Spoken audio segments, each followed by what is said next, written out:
Hello students, आज की इस वीडियो में पढ़ने वाले हैं वर्सेटाइल नेचर ऑफ कार्बन।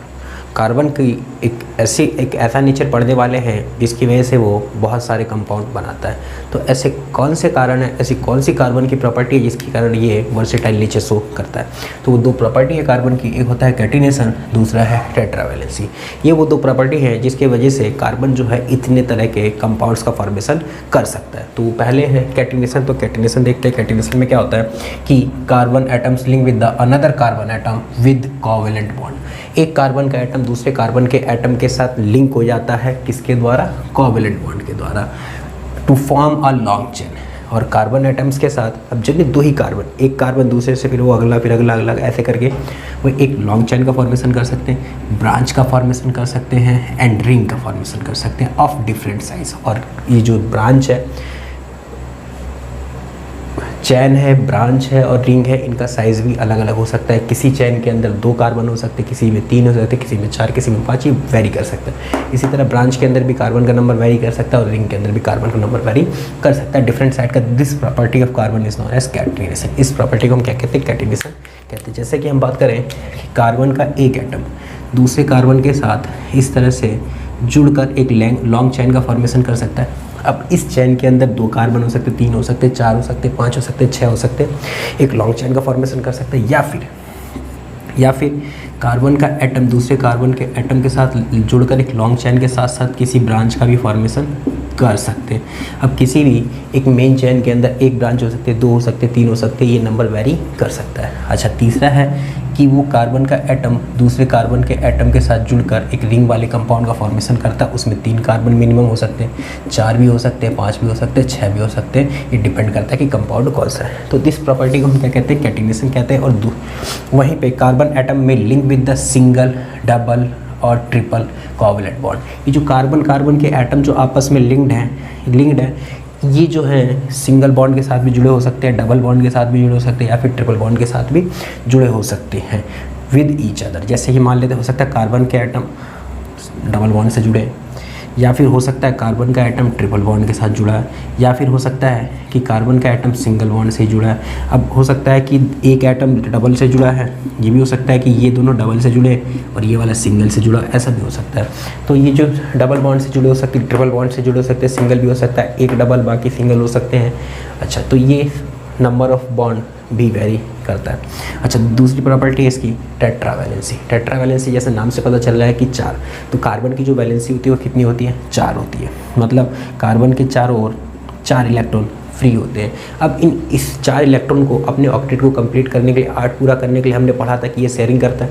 अब उस शेयरिंग को कंप्लीट करने के लिए या तो ये सिर्फ और सिर्फ कार्बन के एटम के साथ शेयर कर सकता है या फिर किसी दूसरे एटम के साथ शेयर कर सकता है। इस प्रॉपर्टी का, कार्बन की इस प्रॉपर्टी को हम कहते हैं टेट्रावैलेंसी। तो valency of carbon is 4। Carbon की वैलेंसी कितनी होती है? 4। So it can bound with the 4 other atoms of carbon. ये कार्बन के दूसरे 4 एटम के साथ बाउंड कर सकता है, ऐसे बाउंड हो सकता है, क्योंकि इसका एक इलेक्ट्रॉन बाउंड हो जाएगा। तो कार्बन के इसके कितने हो जाएंगे? 8 इलेक्ट्रॉन हो जाएंगे, है ना।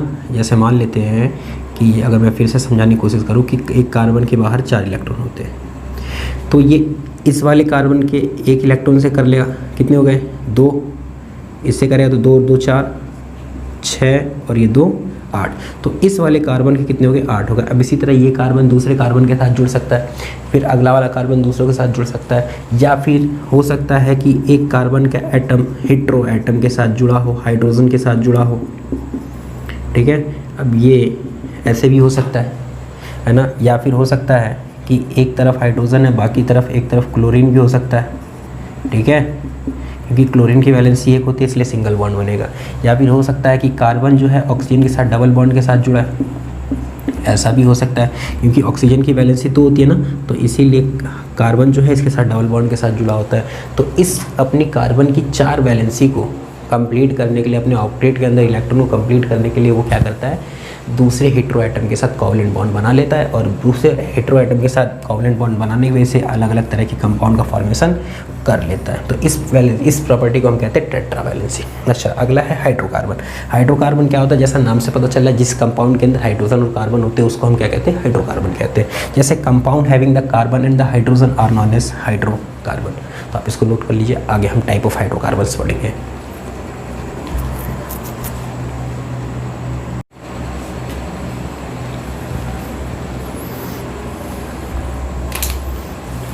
तो जैसा कि अभी हमने देखा, हाइड्रोकार्बन्स क्या होते हैं? हाइड्रोकार्बन वो होते हैं जिस भी कंपाउंड के अंदर हाइड्रोजन और कार्बन प्रेजेंट होते हैं उसको हम हाइड्रोकार्बन कहते हैं। तो अब देखेंगे हम on the basis of number of bond type of hydrocarbon. जो नंबर ऑफ बॉन्ड होते हैं, जो कार्बन कार्बन के बीच में जो नंबर ऑफ बॉन्ड प्रेजेंट है उसके बेसिस पे हम टाइप ऑफ हाइड्रोकार्बन देखेंगे। तो हाइड्रोकार्बन दो टाइप के होते हैं, एक होता है सैचुरेटेड और दूसरा होता है अनसैचुरेटेड। तो सैचुरेटेड क्या होता है? When the single bond is present between the two carbon atom. जब दो कार्बन एटम्स के किसी भी कंपाउंड के अंदर जो कार्बन कार्बन के बीच में जो बॉन्ड्स है ना, वो अगर सिंगल है तो उस कार्बनिक कंपाउंड को हम कहेंगे वो क्या है? सैचुरेटेड है। मतलब जैसे ये कार्बनिक एक कंपाउंड है, तो अगर सिर्फ और सिर्फ कार्बन कार्बन के बीच में सिंगल बॉन्ड है, सिर्फ और सिर्फ कार्बन के बीच में सिंगल बॉन्ड है, तो इस तरह के जो कंपाउंड बनेंगे उसको हम क्या कहेंगे? सैचुरेटेड कार्बन कंपाउंड कहेंगे। और अगर उन कार्बन कार्बन के बीच में डबल या फिर triple bond present between the two carbon atom, मतलब अगर कार्बन कार्बन के बीच में डबल बॉन्ड प्रेजेंट है या फिर कार्बन कार्बन के बीच में ट्रिपल बॉन्ड प्रेजेंट है, तो इस तरह के जो कंपाउंड बनेंगे उसको हम क्या कहते हैं? अनसैचुरेटेड कार्बनिक कंपाउंड। हो सकता है कि ये वाले डबल हैं और जो ये वाला कंपाउंड है, एक कार्बन अगला कंपाउंड एक दूसरे कार्बन के साथ क्या है? Single bond. एक ट्रिपल है, हो सकते हैं बाकी सारे क्या होंगे? सिंगल होंगे। तो इस तरह के कंपाउंड को भी हम क्या कहेंगे? अनसैचुरेटेड कार्बन कंपाउंड कहेंगे। अगर मतलब कार्बनिक कंपाउंड के अंदर एक भी डबल या एक भी ट्रिपल बॉन्ड है तो उस तरह के कंपाउंड को हम क्या कहेंगे? अनसैचुरेटेड कार्बन कंपाउंड कहेंगे। अच्छा, such compound are known as alkane. और जो सैचुरेटेड कार्बनिक कंपाउंड होते हैं उन कंपाउंड्स को हम क्या कहते हैं? अल्केन कहते हैं। और वहीं बात करें, अगर such compound are known as alkene और अल्काइन, इस तरह के कंपाउंड को हम क्या कहते हैं? अल्कीन कहते हैं या फिर क्या कहते हैं? अल्काइन कहते हैं। अगर डबल बॉन्ड प्रेजेंट है जैसे कि ये, तो इस तरह के कार्बनिक कंपाउंड को हम क्या कहेंगे? अल्कीन कहेंगे। और अगर ट्रिपल बॉन्ड प्रेजेंट है तो इस तरह के कार्बनिक कंपाउंड को हम क्या कहेंगे? अल्काइन कहेंगे। अच्छा, तो यहाँ पर क्या है कि अल्केन का, क्योंकि अल्केन के अंदर ना बहुत सारे कार्बनिक कंपाउंड हो सकते हैं, पूरी की पूरी फैमिली है, तो इसको हम क्या कहेंगे? इस अल्केन फैमिली का जो जनरल फार्मूला है वो क्या है? CnH2n+2, CnH2n+2। और यहाँ पर नंबर n = 1 2 3 4 5 कितना भी हो सकता है। तो इस फार्मूले से अभी हम देखेंगे कि किस तरह से कार्बनिक कंपाउंड और अल्केन फैमिली के अंदर कितने सारे कार्बनिक कंपाउंड बन सकते हैं। वहीं बात करें अल्कीन का और अल्काइन का, जो जनरल फार्मूला अल्कीन का तो CnH2n है, और वहीं पे अल्काइन का जो है वो क्या होगा? CnH2n-2 होगा। और यहाँ पर नंबर ऑफ कार्बन मतलब n की वैल्यू कितनी हुई? 2 3 4 1 नहीं हो सकता, क्योंकि जो डबल बॉन्ड है वो उस अकेला कार्बन दूसरे कार्बन के साथ डबल बॉन्ड बनाने के लिए दूसरा कार्बन तो चाहिए ना, तो इसीलिए यहाँ पर n की वैल्यू 2 से स्टार्ट है और यहाँ पर n की वैल्यू 1 से स्टार्ट है। तो इन जनरल फार्मूलों से किस तरह से कंपाउंड बनेंगे ये अभी हम देखेंगे, लेकिन उससे पहले हम जान लें कि जो ये जनरल कंपाउंड ये जो कंपाउंड्स बनेंगे, हाइड्रोकार्बन्स बनेंगे, सैचुरेटेड या अनसैचुरेटेड, उसके अंदर नंबर ऑफ कार्बन वेरी करेगा। एक भी हो सकता है, दो भी हो सकता है, तीन भी हो सकता है, चार भी हो सकता है और सो ऑन हो सकता है। या फिर नंबर ऑफ बॉन्ड्स भी वेरी कर सकता है, सिंगल हो सकता है, डबल हो सकता है, ट्रिपल हो सकता है। तो अगर ये नंबर ऑफ कार्बन्स की वजह से या नंबर ऑफ बॉन्ड्स की वजह से इन अलग अलग कंपाउंड्स का क्या नाम होगा, पहले वो हम जान लेते हैं किस तरह से उनको नेमिंग देनी है, और फिर उसके बाद हम क्या करेंगे? इन फार्मूलाज का यूज़ करके कंपाउंड का फॉर्मेशन करते हैं। तो सबसे पहले हम देखते हैं कि मान लेते हैं किसी भी कार्बनिक कंपाउंड के अंदर, किसी भी हाइड्रोकार्बन के अंदर नंबर ऑफ कार्बन 1 2 3 4 5 6 7 8 9 10 हो सकते हैं। तो अगर उसके अंदर नंबर ऑफ कार्बन 1 हुआ तो उस एक कार्बन के लिए हम मिथ पढ़ेंगे। अच्छा, ये प्रीफिक्स होंगे, मतलब नेमिंग की शुरुआत में इसका यूज़ करेंगे। किस तरह से करेंगे? जब मैं एग्जांपल दूंगा, जब मैं नेमिंग कराऊंगा तो अपने आप वहाँ पे क्लियर हो जाएगा। लेकिन अभी आप ये जानिए कि अगर एक कार्बन हो तो मिथ लिखेंगे, 2 होगा तो इथ, 3 होगा तो प्रॉप, 4 ब्यूट, 5 पेंट, 6 हेक्स, 7 पे हेप्ट, 8 पे ऑक्ट, 9 पे नॉन और 10 पे डेक का यूज़ करेंगे नंबर ऑफ कार्बन्स। ठीक है। अच्छा, वहीं पर अगर नंबर ऑफ बॉन्ड्स की बात करें, सिंगल बॉन्ड प्रेजेंट होगा तो उसके नाम की एंडिंग सफिक्स, मतलब नाम की एंडिंग प्रत्यय बोलेंगे, तो एन पे होगा, डबल है तो इन पे होगा और ट्रिपल है तो आइन पे होगा। जैसा कि अल्केन के अंदर ANE सिंगल, और डबल में अल्कीन में ENE और ट्रिपल YNE। तो इस तरह से इसकी नेमिंग करेंगे, और पहले आप इसको नोट कर लीजिए फिर।